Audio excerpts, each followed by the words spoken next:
السلام عليكم ورحمة الله وبركاته. أهلا بكم معانا في حلقة جديدة من برنامجكم تيكي تاكا. النهاردة عندنا حلقة على التيكي تاكا زي ما بيقولوا بجد. عنوان الحلقة بتاعتنا النهاردة: الكل يقفز من سفينة الزمالك الغارقة واستقالة مريبة. طب ليه احنا بنقول الكلام الجميل دوت؟ لأن تم التقدم باستقالة جماعية من مجلس إدارة نادي الزمالك. كل العاملين والقائمين في مجلس إدارة نادي الزمالك نطوا من المركب، وبيقولوا وكله طلع قال إن ده علشان مصلحة نادي الزمالك، وإن هم فضلوا مصلحة نادي الزمالك عن مصلحتهم الشخصية. بناء عليه وهم شايفين الوضع الحالي اللي فيه نادي الزمالك، ما همهمش أي حاجة، ما فرقش معاهم أي حاجة، وجات لهم الأوامر من المعزول بأن هم يقدموا استقالتهم كلهم على حد السواء. طيب هل ده فعلا هم خايفين على نادي الزمالك؟ يعني جمهور الزمالك بقى يتكلم ويعلق لنا على الكلام اللي احنا بنقوله ده. هل جمهور الزمالك الواعي المحترم راضي على اللي قام بيه أو اللي عمله مجلس الإدارة؟ أنا لا أعتقد تماما إن في واحد من جمهور الزمالك المحترم هيكون راضي على اللي حصل من مجلس الإدارة. هم قالوا إن هم بيفضلوا مصلحة النادي على مصلحتهم الشخصية، ونفس الكلام دوت قالوا معالي الوزير أشرف صبحي إن هم تقدموا باستقالتهم. مجلس الإدارة الحالي تقدم باستقالته خوفا على مصلحة نادي الزمالك وتقديرا لنادي الزمالك، وعلشان هم ما يفضلوش مصلحتهم الشخصية. طيب احنا من وجهة نظرنا كجمهور اهلاوي ومن وجهة نظر جمهور الزمالك الواعي المحترم، احنا شايفين ان اللي بيحصل ده كله عبارة عن قفز من المركب الغارقة او التي تغرق، علشان في الاخر يتقال ان شفتوا نادي الزمالك جراله ايه؟ ده المعزول كان حامل حمى، ده كان شايل عننا بلاوي، ده هو اللي كان مخلينا ماشيين على الطريق الصحيح، هو اللي كان بيحل لنا الازمات.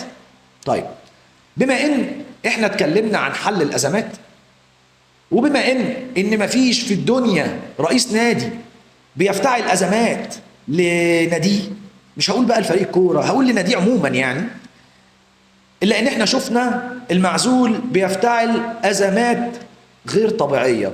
وسبحان الله، يعني سبحان الله، عندنا بيقول لك ان الدين اللي كان على نادي الزمالك لممدوح عباس، السيد ممدوح عباس، كان 70 مليون جنيه. 70 مليون جنيه هو الدين الكامل على نادي الزمالك للسيد ممدوح عباس، وبناء عليه الاموال المحجوزه عليه. بالظبط انا لسه ما قلتش حته الحجز يا استاذ خالد، يعني انا بتكلم دلوقتي على الاموال بتاعه يعني الاستاذ ممدوح عباس. ليه بنقول الكلام ده؟ علشان هو يعني هنعقب بعد كده على ال 70 مليون جنيه اللي احنا بنتكلم عليهم دول. طيب 70 مليون جنيه دول خلوا ارصده نادي الزمالك كلها يتحجز عليها، ودخلوا في العند. راح المعزول علشان ما يديش ممدوح عباس الفلوس، او زي ما هو طلع في كذا مؤتمر صحفي وقال ان ممدوح عباس اوريدي خد فلوسه وما عندهوش ورقه واحده تثبت ان هو ليه فلوس عند نادي الزمالك. طب معلش انا عندي تعقيب صغير بس قبل ما نكمل. هو بما ان حضرتك بتقول ان هو معهوش ولا ورقه واحده تثبت ان هو ليه فلوس عند نادي الزمالك، هو المحكمه حكمت له ازاي وحجزت ازاي على ارصده نادي الزمالك في البنوك؟ يعني هو قدم للمحكمه ايه؟ ممكن حضرتك بس تقول لنا؟ يعني عشان بس بجد والله السؤال ده بيحز جدا جدا في نفسيتنا كلنا. بما ان حضرتك طلعت وقلت ان الاستاذ ممدوح عباس او السيد ممدوح عباس ملوش فلوس عند نادي الزمالك، وان هو تقاضى كل فلوسه وخدها، مش حضرتك قلت الكلام ده ولا نحن بنتجنى على سيادتك يا فندم؟ اعتقد ان احنا بنقول كلام موجود وحضرتك قلته في اكتر من لقاء. بناء عليه بتقول لنا ان الاستاذ ممدوح عباس معهوش ورق. طب ازاي؟ معلش حضرتك ممكن تجاوبنا على السؤال ده، ازاي هو تقدم للمحكمه والمحكمه حكمت له والمحكمه حجزت على ارصده نادي الزمالك. طب كل ده ومعهوش ورق؟ يعني هو حضرتك هو راح للمحكمه قال لهم كده يا جماعه بعد اذنكم انا ليا فلوس عند نادي، خلاص ما حضرتك ممكن تروح تقول لهم انا ليا فلوس عند نادي الزمالك، ما حضرتك كل يومين تطلع تقول انا ليا فلوس عند نادي الزمالك. يعني طبيعي حضرتك بالتزوير. لا يا باشا انا مش بتكلم دلوقتي، ممكن طبيعي، ما يعني حضرتك عايز تقول ان الاستاذ ممدوح عباس زور الورق اللي قدام المحكمه؟ ما انا لا اعتقد الكلام دوت يا فندم، لان احنا عندنا قضاء مصري محترم، عندنا قضاء مصري راقي يستطيع ان هو يقدر الامور بشكل سليم وبيمشي مع القانون وبيمشي مع الاوراق والمستندات المقدمه اليه. وتيجي بعد كده حضرتك تقول لنا ان ممدوح عباس لا يمتلك مستند واحد يدل او يثبت ان هو ليه فلوس عند نادي الزمالك؟ يعني معلش احنا بنعتذر لحضرتك بس الكلام ده غير مقبول والكلام ده مرفوض تماما والكلام ده باين جدا ان هو عاري تماما من الصحه. سيادتك عاري تماما من الصحه، ما فيهوش كلمه واحده بس توحد ربنا صح، لان القضاء المصري مش هيحكم بشيء بدون اوراق واثباتات. ولا حضرتك ليك راي تاني؟ لو حضرتك ليك راي تاني قول لنا عشان نبقى احنا عارفين بس. طيب دي بالنسبه للنقطه بتاعت فلوس الاستاذ ممدوح عباس والحجز والقيمه الحجز اللي كانت بقى 70 مليون جنيه. طيب 70 مليون جنيه دول اللي حضرتك كل يومين تطلع على الفضائيات، مش الفضائيات، تطلع على اليوتيوب وتنزل ترند وتقول احنا محجوز علينا، احنا مش لاقيين فلوس، الزمالك بيضيع، الزمالك بيغرق. هم ايه 70 مليون جنيه يا فندم لنادي الزمالك؟ معلش يعني احنا برضو سؤال يعني مهم جدا حضرتك جاوبنا عليه. ايه هم 70 مليون جنيه لنادي الزمالك؟ 70 مليون جنيه دول يعني نحسبهم لحضرتك بالدولار؟ يعني نقول لحضرتك ان هم مش مكملين مليون ونص دولار؟ طيب حضرتك بتشتري لعيبه ازاي؟ طب في خبر دلوقتي انكم حضراتكم اشتريتوا لعيب، هنقوله دلوقتي، بس طبعا قبل ما نقوله ما تنسوش اللايك والشير والسبسكرايب، لان الحلقه دي بجد تعبنا فيها وفريق الاعداد تعب فيها ومعموله علشان خاطركم، اقسم بالله يعني الحلقه دي معموله فقط علشان خاطركم عندنا، ومش بس الجمهور الاهلي، علشان نبقى يعني عارفين احنا بنتكلم مبدئيا لصالح جمهور الزمالك. يعني كلامنا دلوقتي كله لصالح جمهور الزمالك، بغض النظر عن ان احنا اهلاويه جدا، عن ان احنا بندعم النادي الاهلي، عن ان احنا برنامجنا ده معمول اصلا علشان خاطر النادي الاهلي وعلشان نكون حته الصد للنادي الاهلي، لكن الحق لازم يتقال. يعني اللي احنا بنقوله ده فقط احقاقا للحق واعطاء كل ذي حق حقه، وجمهور نادي الزمالك ليه حق، الجمهور المحترم اللي صابر بعد كل دوت، وفي الاخر الناس تسيبه وتنط من المركب. يعني احنا مش قادرين نفهم ايه ده، ازاي ولا هم علشان لقوا الديون نازله ترف ترف ترف ترف ومش هيعرفوا يعملوا قيد وزيزو هيمشي وفتوح وراه يعني معلش هم عملوا كده علشان مش لاقيين يدفعوا، ولا وعشان طبعا لسه فلوس الضرايب وفلوس ممدوح عباس. يعني بصوا دي ليله. فطبعا كان احسن قرار ان هم ينطوا من المركب ويصدروا المشكله للبلد. والله ما اصل نادي الزمالك ده نادي حكومي، نادي يعتبر نادي بتاع مصر زيه زي النادي الاهلي، فمع كامل احترامي اللي هم بيعملوه ده بيصدروا مشكله لوزاره الشباب والرياضه، ولا هم بيصدروا مشكله لمين؟ ولا الجمهور؟ ولا هم عايزين يقولوا ان هم فعلا كانوا حماة الحمى؟ جاوبونا بقى في التعليقات وقولوا لنا رايكم بجد عن المهزله اللي بتحصل دي، لان ما يحدث في مصر من مجلس اداره نادي الزمالك المستقيل او الهربان زي ما بيقولوا، لان هو هرب من المركب وسابها تغرق، فما يحدث هي مهزله وسابوا الجمهور في وش المدفع وسابوا نادي الزمالك يغرق بلا منقذ. فربنا يكون في عون نادي الزمالك. يعني سؤال يا استاذ، اتفضل يا استاذ. هل دي استقاله ام مجرد قرصه ودن؟ ما هو قرصه ودن يعني، والله يا استاذ خالد بتتكلم صح، هي ممكن فعلا تكون قرصه ودن، بس هل احنا عايزين نعرف بقى هي لو قرصه ودن تبقى قرصه ودن لمين؟ يا ريت الناس تجاوبنا في الكومنتات. لمين؟ مين قرص ودن مين بالاستقاله دي؟ عشان نبقى احنا عارفين هل الجمهور هو اللي مقروص ودنه؟ ولا هل حد تاني اللي مقروص ودنه؟ ولا مين اللي مقروص ودنه في الموضوع دوت؟ علشان احنا محتاجين نعرف. فلو حد من الجمهور او حد من جمهور الزمالك عارف، يا ريت ما يبخلش علينا، يا ريت ما تبخلش علينا وتقول لنا في الكومنتات. احنا دلوقتي بنتكلم لصالحك اهو، مش بنقول يعني احنا مش جايين على نادي الزمالك في حاجه، بل بالعكس والله احنا بنتكلم احقاقا للحق زي ما قلنا من شويه. فعلشان خاطرنا يعني ما تبخلش علينا ان انت تقول لنا رايك وتقول لنا ما يحدث في نادي الزمالك، واحنا برضه هنرد عليك بكل مصداقيه وامانه، ومش هنبخل عليك بان احنا نقول لك الراي اللي احنا شايفينه من وجهه نظرنا صح. طيب خلينا بقى نتكلم في المفاجاه بتاعت نادي الزمالك اللي هم هيعلنوا عنها او في خلال ساعات قريبه جدا، وهي انتهاء توقيع او انتهاء التعاقد مع لاعب الاهلي السابق ناصر ماهر. ناصر ماهر طبعا كلنا عارفين ناصر ماهر لعيب محترم جدا، لعيب حريف جدا، بيعرف يقف على الكوره، بيعرف يعني هو تقريبا في نفس مركز قفشه يعني.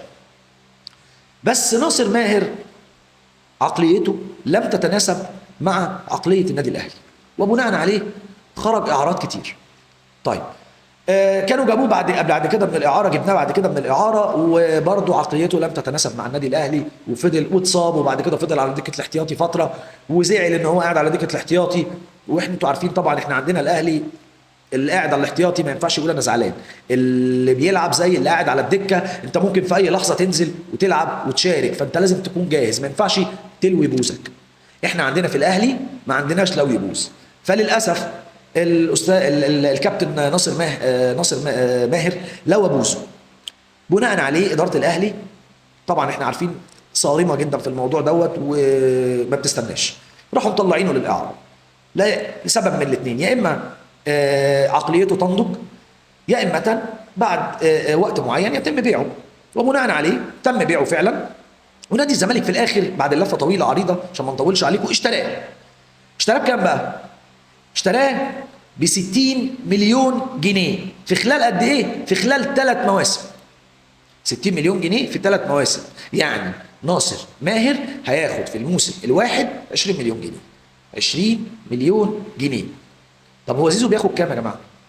طب هو زيزو خد كام من العقد اللي انتوا اتفقتوا عليه اللي هو لحد النهارده ما خدش منه غير 6 مليون جنيه، وبناء عليه اشتكى للفيفا، وبناء عليه هيسيبكم ويمشي، وبناء عليه برضو انا بصوا احنا ورا بعض كله بناء على كل حاجه ماشيه النهارده في الزمالك از سيكونس، احنا ماشيين سيكونس، ماشيين ورا بعض، كل حاجه ماشيه ورا بعضيها.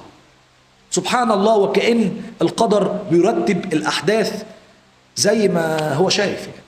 اديكم شايفين اللي بيحصل ورا بعض. الله يكون في عون جمهور نادي الزمالك، والله احنا بجد بنقول الله يكون في عون جمهور نادي الزمالك، لان نادي الزمالك هو احد اقطاب الكره المصريه، فاحنا محتاجين نادي الزمالك عشان منتخب مصر.